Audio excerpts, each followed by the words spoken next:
Workplace Wellbeing. So glad to have you back on the podcast, Lee. Yeah, it's absolutely amazing to be returning again. So good. So since we last spoke, you've also started a radio show. Uh, Tell us more about that. Yeah, so I now run the Health and Wellbeing Show on Ribble FM here in the UK, and we broadcast out across the north. And really, it's an hour on a Monday afternoon. That's really the idea is that for many people, Monday is the start of the week. They might start either dreading it or have that all that energy after weekend, and then by Monday afternoon start to feel that slump where so often we do kind of feel them. We are polyphasic. We're designed to sleep in the afternoons, and people hit that point. So I've said, you know what, I'm going to run a show to inject positivity, some actionable advice, some insight, a little bit of story, and just a little bit of joy with some positive, happy music, utilizing, our senses to actually listen and just feel that bit more energized.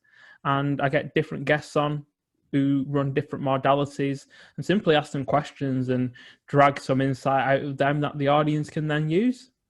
Fantastic. That sounds incredible. Like absolutely right. Monday mornings, everyone's like, "Oh, it's Monday," until you get into the momentum of things and Wednesday comes along, you're like, "Okay, I'm halfway there. I can get out of it." But that Monday morning, we're almost all of us are dreading. I think more people nowadays are trying to take Monday off. Like they're trying to, or like having that Monday off and starting a Tuesday, I think gives people more energy for some reason. I'm not sure quite why the mentality behind it. But now there's these four day work weeks that are starting and people are trying to get the Monday off. Yeah, it's very psychological. Monday's always the start, and people just feel like, it's that Monday. It's Monday just doesn't. Poor Monday gets a really bad rep because it is. Absolutely. It's the start. It's the start of school. It's the start of work, and it's the start of ultimately the week in terms of the calendar that we've decided to create as human beings. Like it wasn't that long ago that your typical human being that long ago was like Monday. What's Monday? I just live. Exactly, exactly. We've created this whole time thing, the 24 hours, the Monday, the 7 day work weeks, all of these things. It's so interesting how, I was reading something the other day and it was saying that, if humans weren't on this planet, the trees, the plants, the animals wouldn't know what time it is, what day it is, what hour it is. They'd just be like, what's time? Well, It's yeah. so interesting that we've created, or we needed to create this. Well, what's amazing is obviously the ancient civilizations utilized the sun to kind of give us a reference point in the day. Mm. What's really interesting is the Romans didn't actually use a 24-hour system like we do. They actually changed the hours on depending on the seasons. So in the summer, their hours would stretch out to 120 minutes. But in the winter, they'd reduce their hours down to 40 minutes. So they always had the same amount of hours, no matter when the sun set and when the sun rose, Oh, that's which is so really interesting. clever. Yeah, that's very interesting. I think that's why, back in, I think they were looking at the history and that they used to say that it wasn't actually 24 hours. It was 24 hours point oh oh oh one. And so Yeah. calculating things in the future or the or past we're working with altering the time, which is so interesting. Yeah, it's just funny to think that really that would help people become more consistent if they had 12 hours of sunlight Mm. rather than so many minutes, because our days shift so much, even especially in the depending on where you are on the globe. You might have, the closer you get up towards the north and the south, your days shorten significantly. Yeah, exactly. Well, some countries we got 6 months of the year's light and 6 months of the year's day, and other countries too. They don't really have like starting on a Monday. Like some people start on a Tuesday, or they've got their Mm. weekends are on a Friday or on a Thursday, and it's so interesting around the globe when different days or hours are considered, and time itself, like however it's perceived everywhere, around the globe. Yeah, no doubt about it. And I think that's that thing. If you go out to some traditional cultures, you'll find that they don't even anchor into it in that way. Mm-mm. Just for them, it's just another day. It's exactly. Like I'd like to go sit with like, the different tribal cultures that they just don't have time is like we don't use time. We don't what is time? It's just a Tell you one super thing. yeah. Tell you one thing, though, Tiff. One thing that doesn't change is the seasons. The seasons. Yeah. I like that. We should really move into that.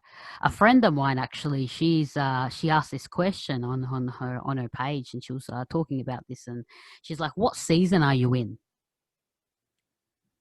And I thought that Because was life, such a great question. yeah, because the truth is, our lives run cyclical like a season. Like you're gonna have times when you feel like you're in the summer and everything's just warm and it's working and it's brighter, and you're gonna be have times when you feel like you're in the winter, and you're gonna have times when you feel like you're in the spring and you're gradually growing, and you're going to sometimes feel like you're in the fall, in autumn, and things are starting to fade away a little bit. And I suppose that is the beauty of life. We are just part of nature's cycle, and we don't listen to that and honor that as much as we should do as human beings. Absolutely. Yeah, that needs to be more of the question now. It's not, that's perfect. I like how you just broke that down. And I think, yeah, there's been a big chunk of this year where we've been in the winter kind of season, people trying to be, either hibernate or trying to work around it, and come up with different, I think, tasks or activities to kind of put them in the summer season. I think, to get them in the headspace in that summery kind of feel as best as they can.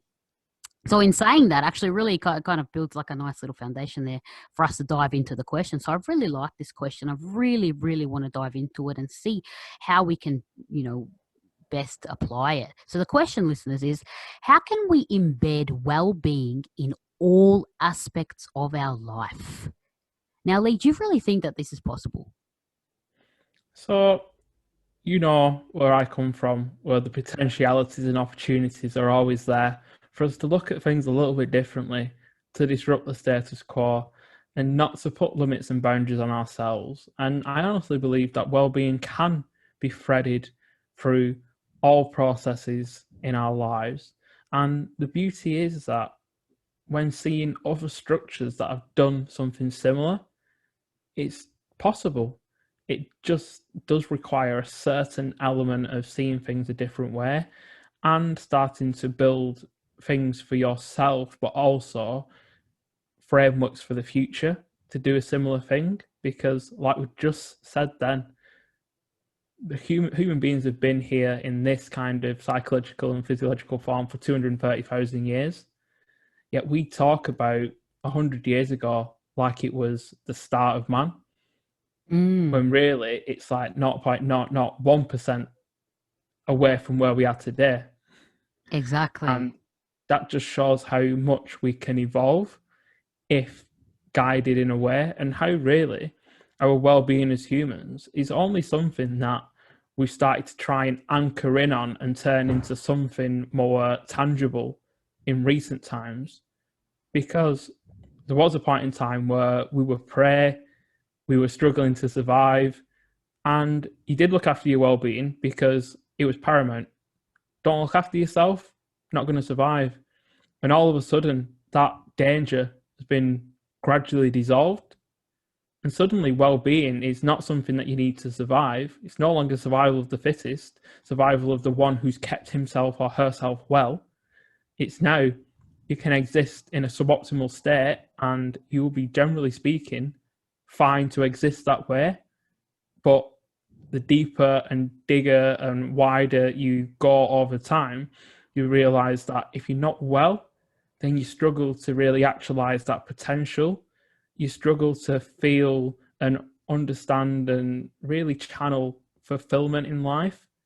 And that actually being well is a platform for us to do so much more, and really starting to look at ways we can build little elements into our lives to be as well as we can in a world that doesn't necessarily promote us being well as human beings.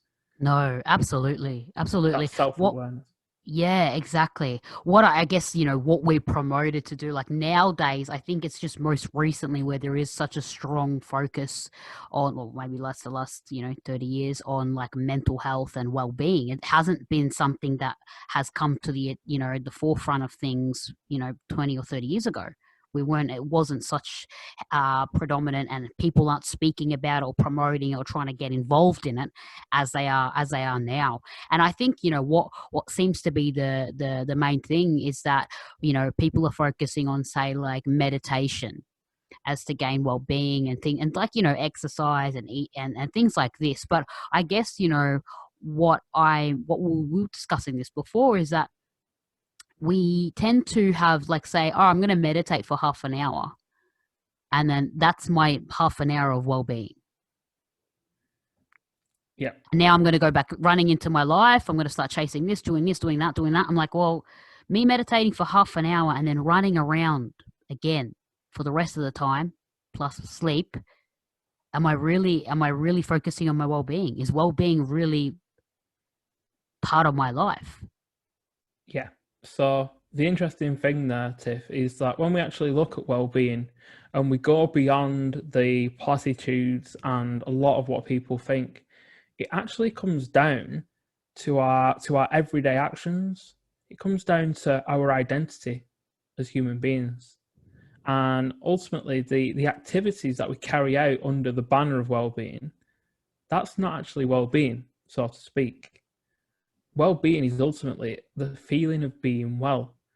And when we actually start to look, a lot of people try to shoehorn a well-being activity into a life that isn't promoting well-being.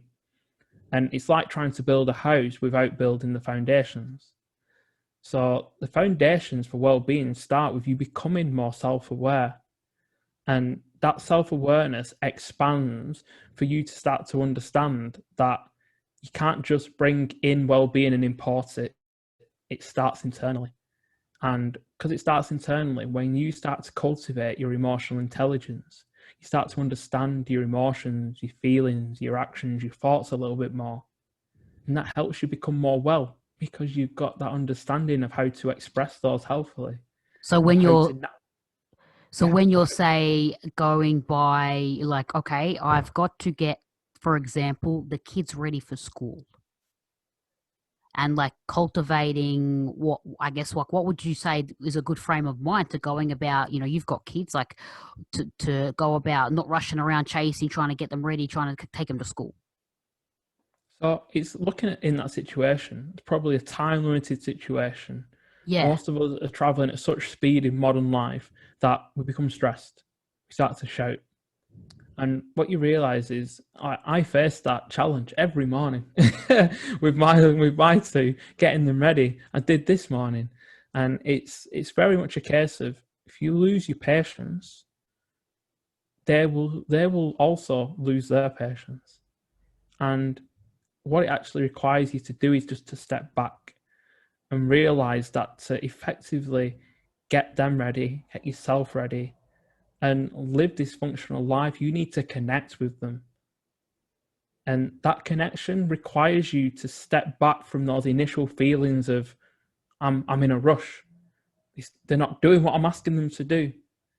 And if you step back and just realize, okay, take a second, just take a breath, right, we've got 20 minutes.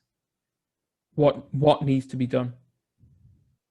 And it's that kind of understanding where all of a sudden shouting and running around, you start to forget things. Human beings are great, but not if you catalyze stress as a negative. If you become stressed and that then diminishes your connection, all of a sudden you start to fly off the hook, you start to forget what you need to do, and you'll probably get out of the house realizing that you've forgot one lunchbox, half the stuff you needed for work, and one of your children's got the t-shirts on the wrong way. And it's Sure. So it's it's like, that. taking that kind of, I think moving slower will actually make you move more efficiently. Taking a Yeah. breather will make you move more efficiently. That's more well-being. Like, hey, let's make this, you can create it, make it fun. How about let's just breathe. Let's just slowly move into this together and breathe, or kind of trying to create a don't make the kids rush, because making the kids rush makes everything. It's too much going on. There's too much stimulation. Yeah. So you kind of, and we've just described it then, how time is a human construct. What we're doing in that situation is we're feeling a pressure that's based on time. Now, the thing is, and over the past, I don't know, 40 years, time management has become this thing. Let's manage our time. If we manage our time, we'll get more done. We'll get it done. We'll get it organized. We'll get it straight. And what that actually does is it creates an unnecessary level of stress. It's always useful to schedule tasks in and to try and pick time blocks to do things in an efficient way. But it's become to the point where in modern life, yeah, we have a socially defined wake up time and a socially defined time to get children into education, to get ourselves to work. That's understandable. But ultimately, have you prepared enough time? Are you looking after yourself enough to give yourself enough time? Because so often that situation that you describe in the morning has been facilitated by you deciding you're going to sit down and watch Netflix and put your entertainment before your well-being. You probably should have gone to bed an hour earlier, and then you would have got up a little bit earlier and a little bit more clear of mind. And the thing about time management is, and I say this to my clients a lot, time management is a bit redundant. Can't really manage time. Time is time. It's going to be there. Yeah. Yeah, you can plan, but time management it's not very flexible. It's not understanding that, generally speaking, it just doesn't go to plan. Like, I have just jumped on with you and I'm a few minutes late, and old me would have been like, but I just sent you a message, took a breath, and here we are. And I said that it's not time management that you really need to look at in those situations if you want to promote your well-being. What you really want to start to do if you want to promote your well-being is look at attention management and energy management. And they are absolutely vital, because if we can put our attention where we want to, that is the sign of a well human being, where we have autonomy and control over where we put our attention. Because then what we consume, both in terms of what we eat, what goes into our minds, the choices that we make, the decisions, the way we act and connect, if you do it with attention, with presence, and with intention, then all of a sudden you are a well human being, because humans love having control over those things. But we live in a world where our attention is everywhere, being taken away. The attention economy, media, social media, entertainment, it's worth $7 trillion. That's how much it's worth to pull Mm, you away from you yeah. so often. And attention is like a muscle. You have to train it.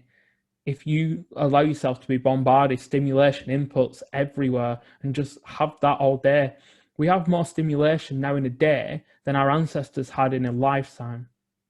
And And it's hence scary. probably why they had a better well-being.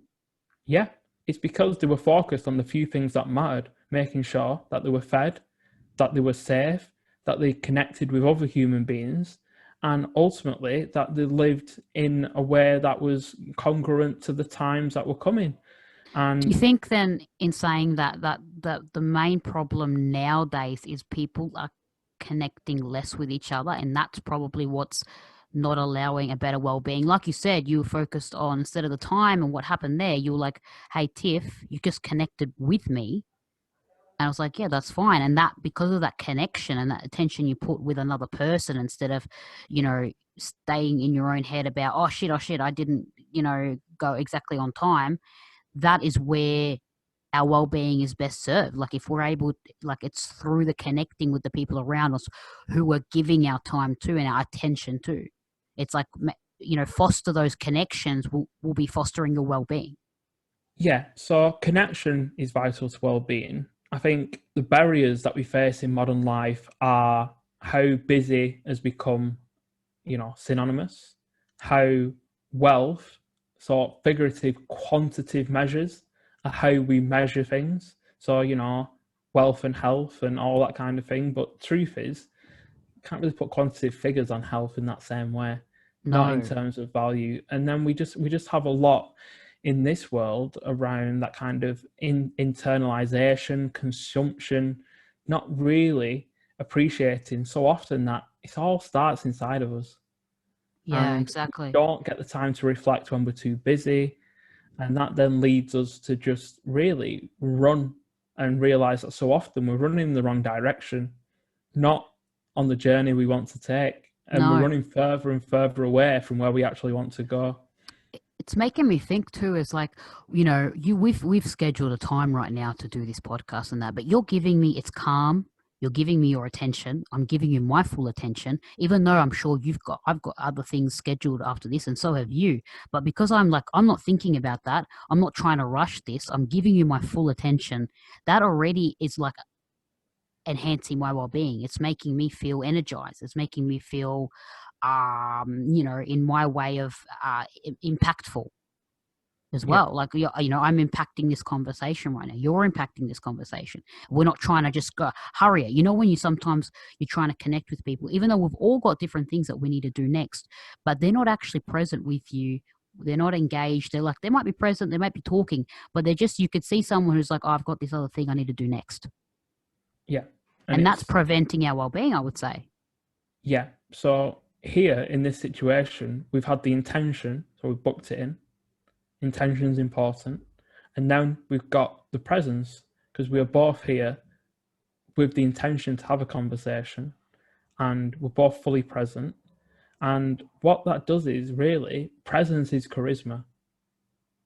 And that charisma allows people to connect and actually does energize people together I because like that a lot. we do Presence is vibrate on charisma. frequency. Exactly. We're a ball of energy at the end of the day, and you want to be able to utilize your sound waves and bounce them off something that is something that absorbs them sound waves and then sends them back, and you re-energize each other. It's like wireless charging. Yes. Yes, I love that so much. Absolutely. People don't tend to think about that. We're all vibrating, like you said, it's at different frequencies. And we can, if you're vibrating at a higher frequency, you're able to make more of an impact on others. And being at a high frequency means being, grateful, being centered, being at peace, focusing on your well-being will actually increases your frequency. Yeah, definitely. And it's that kind of, it's always important to remember that ultimately, from a well-being perspective, it really starts with your basic needs being met. And when we're in that position, because so many of us are now in that position, our basic needs are met. We are fed, we are watered, we are sheltered. We're not fighting for those things more often than not, especially out in the Western world. And the truth be told, then our well-being starts to move up that Maslow's hierarchy of how we're going to, fulfill our potential and feel this movement, this progress throughout life. And that in itself is well-being. Achievement is a massive part of well-being. Connection is a massive part of well-being. And what people don't start to see and people start to forget is well-being suddenly becomes this person doing yoga. That's right. And That's and what they keep considering. Yeah. and it starts so much further down in the principles of you being a good human being. And you'll not find a well human being who treats people badly. No. because That's just because not going to happen. Absolutely. Absolutely. yeah, So in the normal work day, like let's say, because most people work 8 hours a day. Now, if your life and your work is quite hectic and your, not life, let's say just your work, sorry, your work is more hectic and stressful and there's pressures of performing, how can you be aware of, or like bring in, embed well-being, I guess, in that kind of 8 hour workday? yeah. So a massive part of it is to realize that we only have life. Work is a part of that. And it's not something that you can necessarily try and balance because that's another illusion that we all Mm, chase. Work needs to integrate into your life. And yes. that means you need to design your life to a point, a part around the work that you do. So for someone who's got a particularly stressful job, well, you do have the freedom to change that. But at this particular moment in time, that is the occupation and the place where you are at. So it's really about understanding that there are elements you can't control. That acceptance is vital. But to understand that we need to embed well-being starts with doing simple things like taking a break, actually having your dinner, and moving away from the stimulation and the inputs and just disconnecting from the world, or connecting with people without the intention to sell them something, to guide them on a project, just to talk open and honestly. And that's massive. That's that little chat next to the coffee machine, that little chat by the water cooler, taking a walk round the block while you eat your sandwiches, and not being at your desk, not being into your phone, and just getting up and taking opportunities to move a little bit more. Again, we're talking little things. Maybe park a little bit further away. Maybe take the stairs. These little opportunities to look, and maybe just, one day a week, switch that afternoon sweet treat for something a bit more sensible, something that's going to nourish your body a little bit more.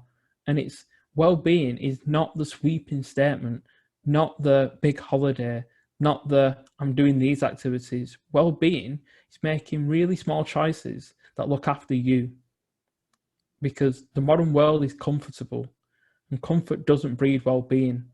It's the antithesis of well-being. We don't want to be comfortable. Our ancestors weren't comfortable. They were not sat on the sofa brushing the crumbs off themselves because they'd eaten another packet of crisps. The reality is that now in a comfortable world, we actually need to produce some discomfort to be well, because that's how we grow.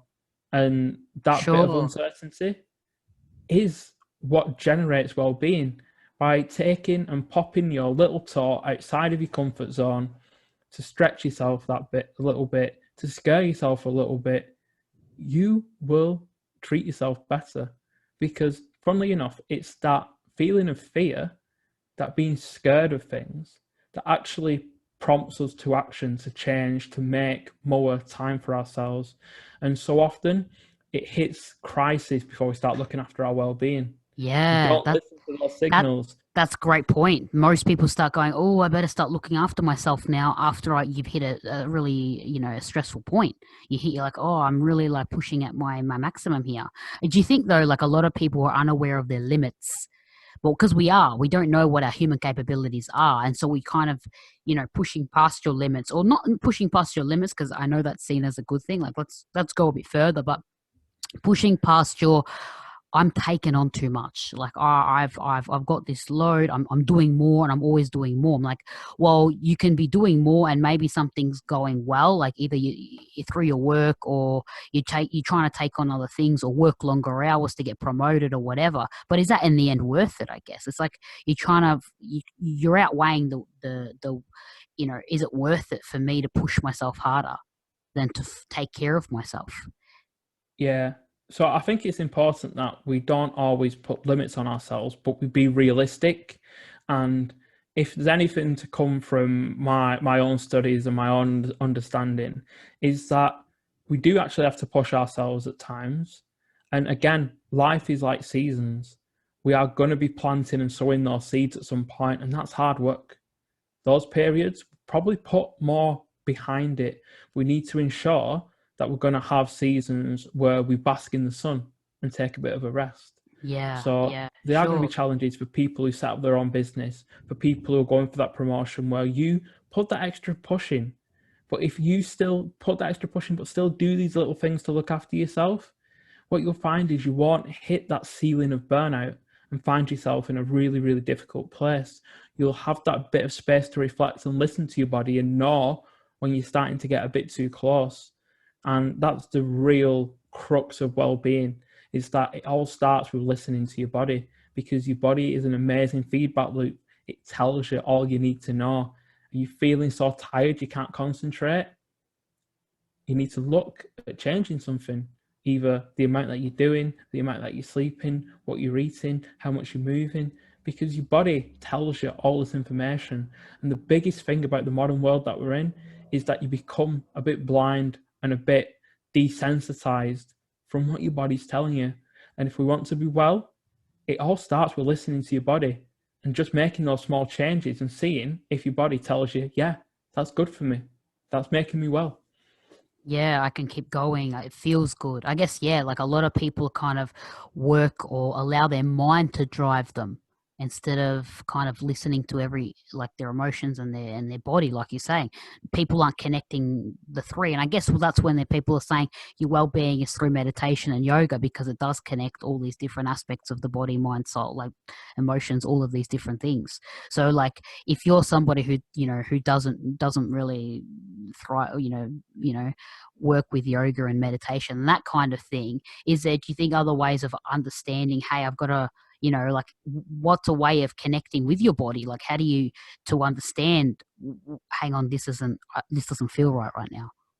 Yeah, so again, yoga meditation comes in so many different forms. Like quite often people can find a way, but it's more than just what yoga and meditation are, it's why and what they help us achieve. And so often it's reflective practice, it's listening to our bodies, and the biggest thing is switching off. So we suddenly switch off from inputs. And that's possibly the biggest challenge we face to our well-being in the modern world, in that everything's designed for comfort. There's so many things trying to input and stimulate us, and put them together, and you end up in comfort, continually stimulated. When to actually achieve well-being, you need to be uncomfortable and not be burnt out from stimulation. So you can develop and choose. And that kind of understanding, where yoga and meditation don't work for everyone, but neither did he work straight away. And it's Yeah, very much a continual process to work on those parts of the mind. You become able to concentrate more. And for some people that doesn't work, but for some people going on a walk does. For some people, journaling their thoughts help them reflect and see. For other people, it's just sitting in silence. And for some people, it's going to their religious practice and praying and suddenly having that freedom of mind. And again, some people have to go and seek solitude and go and stand on a mountain to feel that. And some people have to take themselves so far away from the lives that they live to the other side of the world, to a retreat. That's how deep some people have to go to disconnect, to be able to see more than the very small sliver of life they see in front of their eyes. And again, we don't want it to become where your well-being only becomes a priority when something so significant comes that it causes you such personal crisis that you take the blinkers off. And ultimately, it's that we're kind of looking at. How can we embed well-being into everyday life by doing little things that help us to start to listen to our bodies more, start to be stimulated less, start to become a little bit less comfortable and a little bit less certain. And suddenly we have that little tipping point where things don't always feel as they should be, but that makes us intuitive and want to go and explore and listen to ourselves more, because our body is the biggest gift we've got. Everything, how it's all interconnected, body, mind, the spirit, all together. yeah, And if only we took the steps to begin to understand that, because we're so busy as human beings. Our biggest blind spot is we want to go out into the world and understand everything out in the world before we've even started to understand ourselves. exactly. That's a great point. You just mentioned something then. It's making me think, like, do you think well-being, like, why we're unable to do that more so nowadays is people are losing they're not able to be tuned in with their intuition. Like, Mm-hmm. intuition is well-being, like being able to know, hey, this doesn't feel right now. Oh, hang on, I shouldn't make that decision. Oh wait, I'm getting to a point where, like, truly, like, it's more like when you're saying listening to your body, like listening to your intuition is what brings about well-being. Yep. In that moment, you get an intuitive, something speaks to you. And Yep. there's a lot of people, because now it's such a logic reasoning kind of driven world, where not a lot of people are losing that. They're not really tuned in with their intuition or don't believe in it. Yeah. So if we look at it, the honest picture is the more cognitively we think about these things, we cloud the actual reality of what our body is telling us. But it's double-sided. So we're becoming less in tune with our intuition, which is the feedback loop, which really gives us all the feedback that we need to shape ourselves to become well human beings. On the other side, you've got modern devices which exploit parts of our intuition and pulls them out to utilize us. So all of a sudden, we're not masters of technology. The technology is the master of us.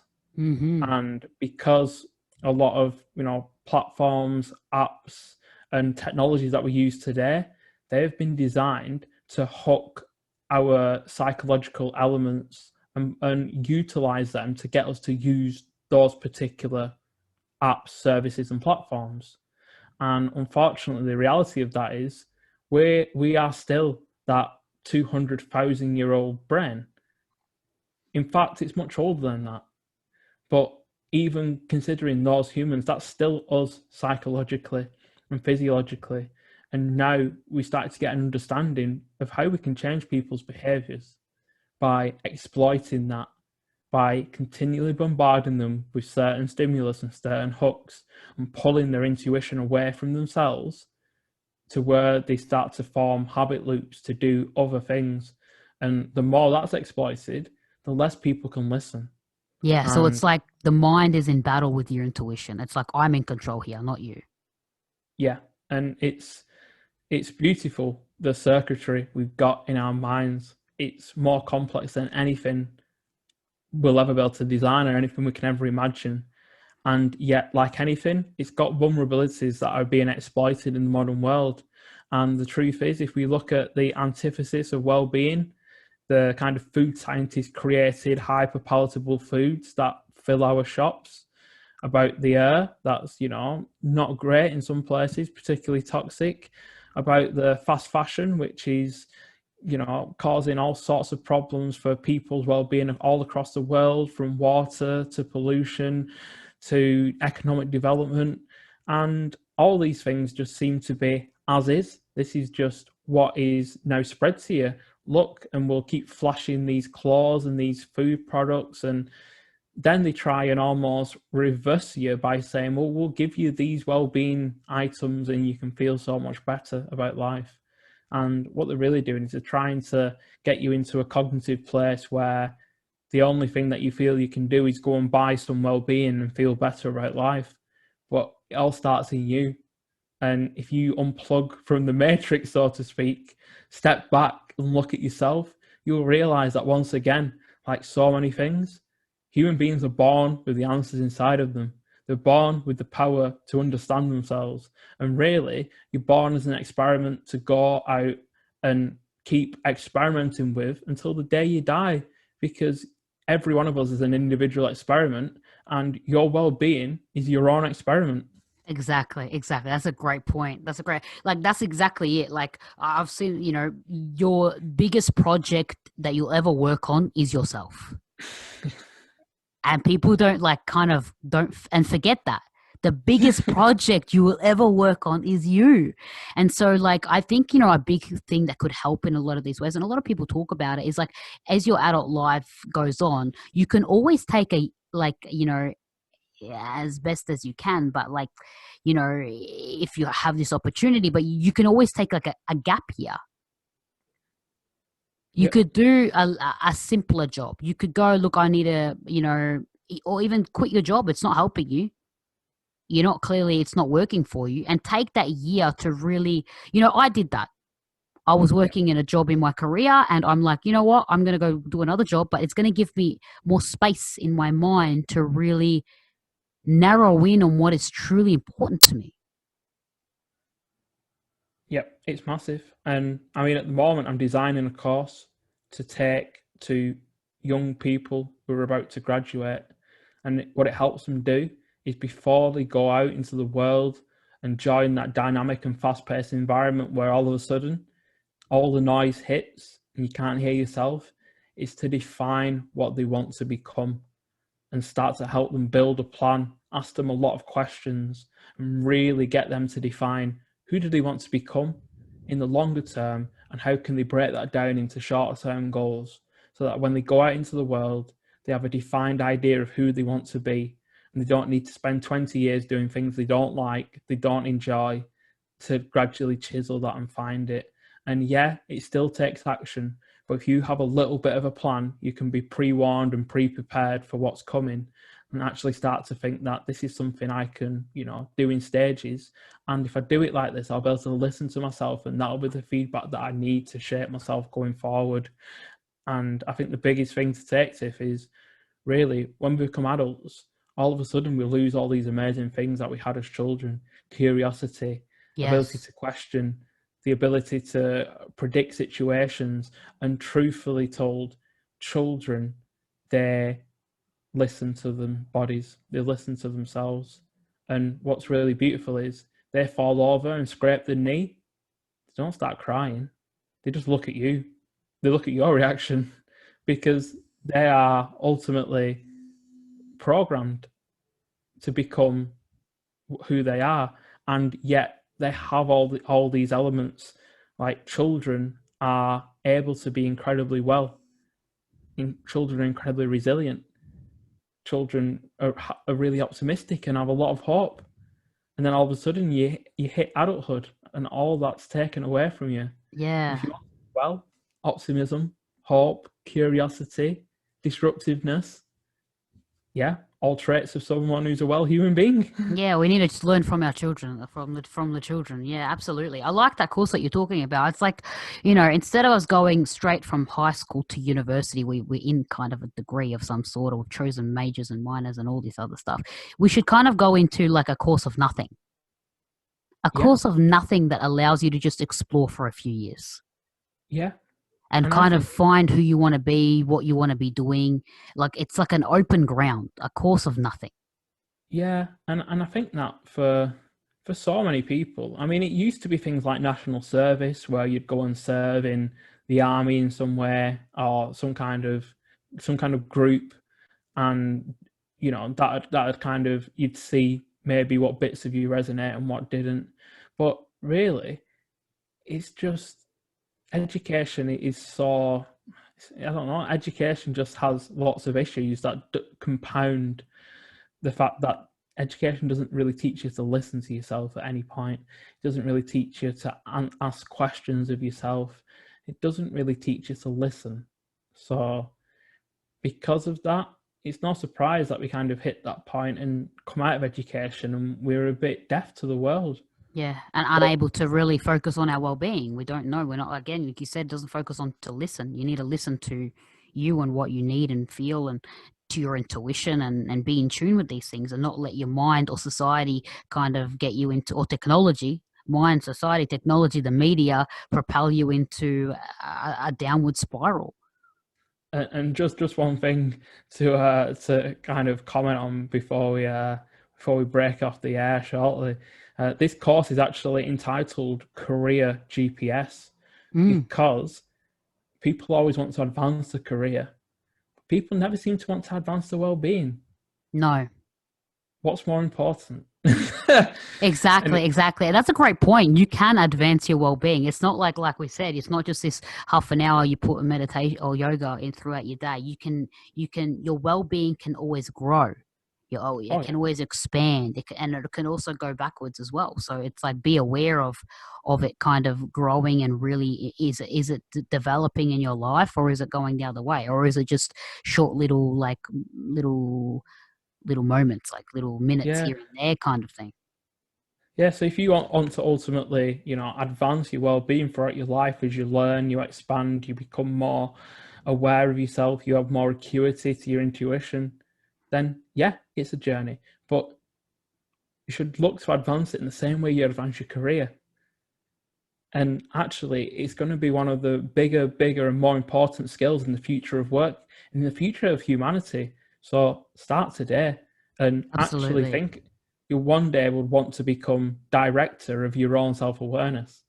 That's a great point. Exactly. That's really well said, and a great ending point now for this episode. Like, as we said, like, your biggest project is yourself. So yeah, that's a fantastic ending there, Lee, and like a great course that you'll be putting out there. That's fantastic. Thank you so much for coming onto the episode again, and really like going through this with me, and really introspectively analyzing it and being present, and able to like have this such in-depth conversation.